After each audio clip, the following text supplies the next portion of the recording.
আপনি আমাকে প্রতিদিন ফলো করেন কেন? হ্যাঁ, আমার আব্বু কি আপনাকে আমার বডিগার্ড হিসেবে পাঠিয়েছে নাকি যে রোজ রোজ আমাকে ডিস্টার্ব করতে আসেন?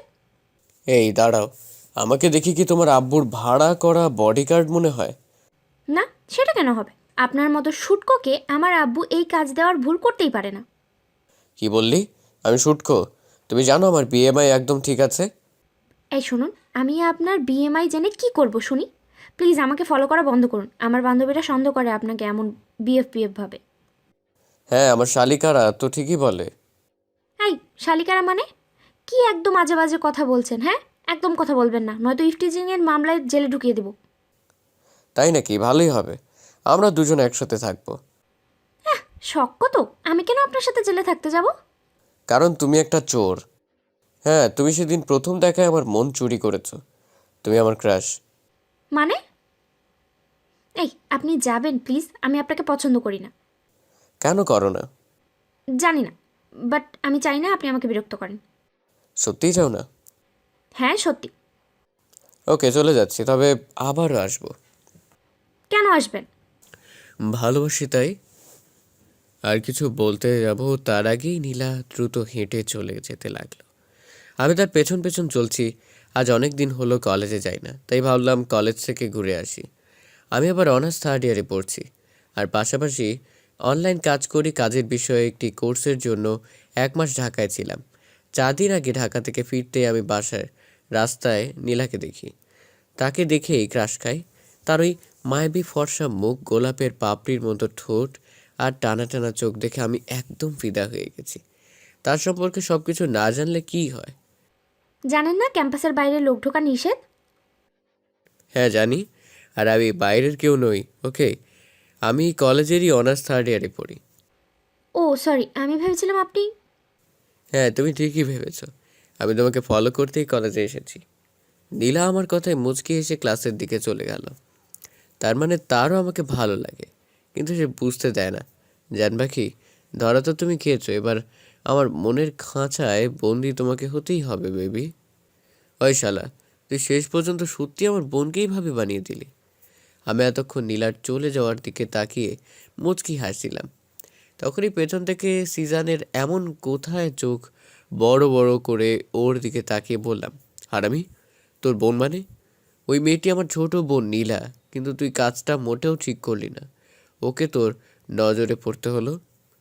আমি সিজানের কথাগুলো শুনে প্রচণ্ড রেগে ওকে ইচ্ছে মতো লাথি উষ্টা দিয়ে যাচ্ছি। শালা হারামি, এত সুন্দর একটা বন ঘরে রেখে আমাকে সিঙ্গেল বলে খোটা দিস? ওই আমি কি জল্লাদ নাকি যে নিজের বোনকে তোর হাতে তুলে দিব? চুপ শালা, আগে বলে তো তোকে এতদিন মামা ডাক শুনিয়ে নিতাম। নিজের বোন রেখে অন্য মেয়েকে বোন বানিয়ে আমাকে দুলাভাই ডাকার স্বপ্ন দেখিস? হয় চুপ থাক, আগে ট্রিট দে। জানিস তো নীলা আমার ছোট বোন। তুই কি আমাকে ব্ল্যাকমেল করছিস? তুই যা ভাবিস। ওকে, আগে তোর বোনকে আমার বউ করে ঘরে তুলি, তারপর শালা বুঝবি কত ধানে কত চাল। হ্যাঁ, সেটা দেখা যাবে। আগে খেয়ে নিই, পরে হজম করলেই হলো। সিজনের কথা শেষ হলে আমি ওকে নিয়ে ক্যান্টিনে আসলাম। একমাত্র শালাবাবু না খাওয়ালে কেমন দেখায়। আমি একবার সিজনের মুখে শুনেছিলাম বাইক নিয়ে কলেজে গেট দিয়ে বের হচ্ছে, এমন সময় নীলা আমাকে সিজনের বাইকে দেখে বলল, ভাইয়া, এই ছেলেটা তোমার সাথে কি করছে? কেন, তুই ওকে চিনিস নাকি? ভাইয়া, এই ছেলেটাই আমাকে কিছুদিন হলো ফলো করছে। তুমি ওনাকে আমার পিছনে আসতে নিষেধ করো। ওর বোনের কোথায় কিছু বলতে যাবে তার আগে আমি কিছু বলতে না দিয়ে বাহির থেকে নেমে নীলার সামনে এসে দাঁড়ালাম। তারপর নীলাকে বললাম, তোমার ভাইয়ের কথা কে শুনছে? এই জান, তোমার ভাইয়া কি করছে জানো? আমাদের প্রেম শুরু হওয়ার আগে খেয়ে ফেলেছে। শুধু তাই নয়, আমাকে অনেক আগে থেকে দুলাভাই বলে ডাকে। কি বলছেন এসব? ভাইয়া আপনাকে দুলাভাই বলে মানে? হ্যাঁ, এই তুমি শুধু রাজি হয়ে যাও তাহলেই হবে। নীলা আমার কথার কোনো উত্তর না দিয়েই ওর ভাইয়ের দিকে তাকালো। তখনই সিজন মিলাকে ইশারায় বলল রাজি হয়ে যেতে। নীলা তখনই মুচকি এসে মাথা নিচু করে বলল, হ্যাঁ আমি রাজি। সত্যি তুমি রাজি? হ্যাঁ, আমারও আপনাকে প্রথম থেকেই ভালো লাগে। শুধু আপনার সম্পর্কে কোনো কিছু জানতাম না বলেই এতদিন এমন করেছি। তার জন্য সরি।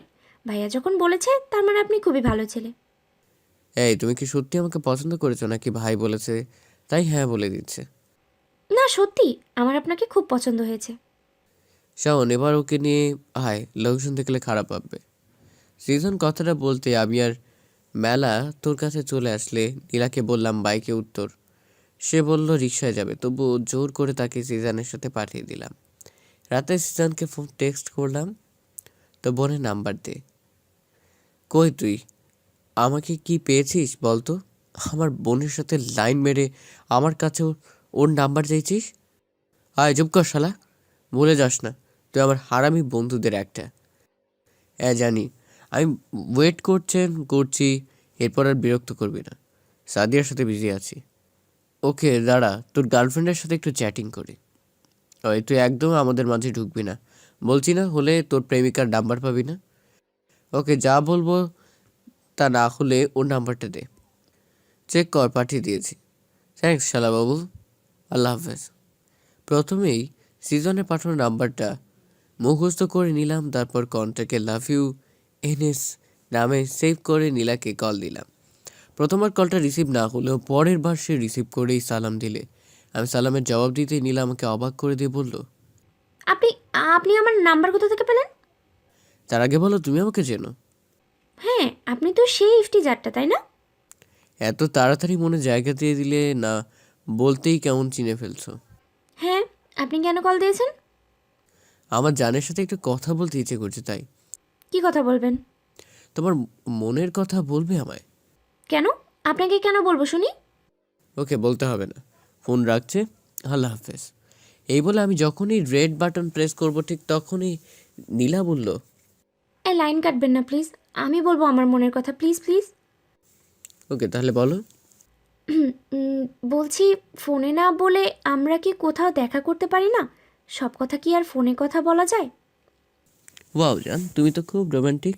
আচ্ছা ঠিক আছে, আমরা কাল কলেজে ছুটির পর শালাবাবুর বাইক নিয়ে দুজনে কোথাও ঘুরতে যাবো, ওকে? হ্যাঁ, কিন্তু ভাইয়ার বাইক কেন? আপনার বাইক নেই? হ্যাঁ আছে, বাট অনেক দিন চালানো হয়নি, ওকে? ঠিক থাকলে কলেজে যাওয়ার সময় তোমাকে নিতে আসবো, ঠিক আছে? হ্যাঁ ঠিক আছে, অনেক রাত হয়েছে, এখন ঘুমান। ওকে জান, বাই, আল্লাহ হাফেজ। নীলার সাথে কথা বলে হাসতে হাসতে বিছানায় এসে শুয়ে পড়লাম। পাগিটা খুবই লাজুক আর বোকা, একটু বয়ফ্রেন্ডের সাথে ভাব নিতেও পারে না। অবশ্য আমি এসব ভাবনা লোকদের পছন্দ করি না। পরের দিন সকালে গ্যারেজ থেকে বাইকটা বের করে দেখি সব কিছুই ঠিক আছে। যাক, ভালোই হলো, আজ আমার ক্রাশকে নিয়ে সারা বিকেল ঘুরে বেড়াবো। এই ভেবে বাইক স্টার্ট দিয়ে কানে হেডফোন লাগিয়ে নীলাকে কল দিয়ে বললাম বাইরে এসে দাঁড়াতে।